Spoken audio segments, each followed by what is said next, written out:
નમસ્કાર ખેડૂત મિત્રો, હું રવિ વ્યાસ, રાધે એન્ટરપ્રાઇઝ। આ તારીખ છે 12/11/2025 અને અત્યારે અમે આવી ગયા હવે જે અમારું લાલ ડુંગળી ઘાવરિયું ચોમાસું લાલ ડુંગળીનું જે બિયારણનો પ્લોટ બનાવી તો કેવી ક્વોલિટીના અમે દડા વાપરવી જે આપણે 3 વર્ષથી જે આપણે ક્વોલિટીના દડા વાપરવી એ જ આ વર્ષે આપણે દડા લઈ આવ્યા હવે।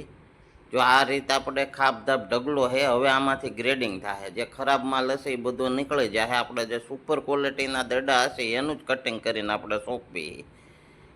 આ વર્ષે પણ આપણે જે ખેડૂત ભાઈ આપણી પાસેથી બિયારણ લઈ ગયા હતા એ જ ખેતરમાંથી અમે પાછા અમારું વકલ લઈ આવ્યા ને એ જ ક્વોલિટીના અમે દડા વાપરવી, જેથી કરીને આપણે દર વર્ષે ખેડૂતને જે ક્વોલિટીને બિયારણ મળે છે એ જ મળે।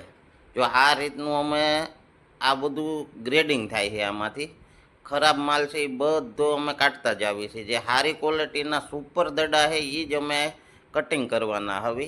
અને આ બીજી વસ્તુ એ કે આ ડુંગળીનું આપણે બિયારણ આ દડાનું આપણે બિયારણ બનાવીને તો 120 દિવસે ખેતરમાંથી પૂરેપૂરું પાકી જાય છે।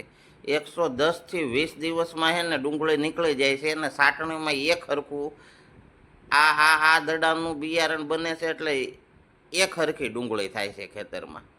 જો આ રીતનું અમે ખરાબ માલ આમાંથી નીકળતો જાય છે અને સારા માલનું અમે કટિંગ કરવી છે। સારા જે દડા છે એનું જ કટિંગ કરવાનું છે।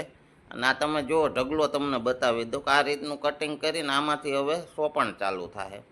તો આપણા ખેડૂત મિત્રોને કોઈને 100% ખાતરીવાળું બિયારણ જોતું હોય તો રાધે એન્ટરપ્રાઇઝ નામની અમારી આ ચેનલ છે, એને સબસ્ક્રાઈબ કરો। આમાં અમારો નંબર આપેલો છે અને આપણા મિત્ર સર્કલમાં શેર કરો, જેથી કરીને સારી વસ્તુ સાચી વસ્તુ આપણા ખેડૂત મિત્રોને મળી શકે। ફરી મળીશું આવતા વિડીયોમાં। જય જવાન જય કિસાન।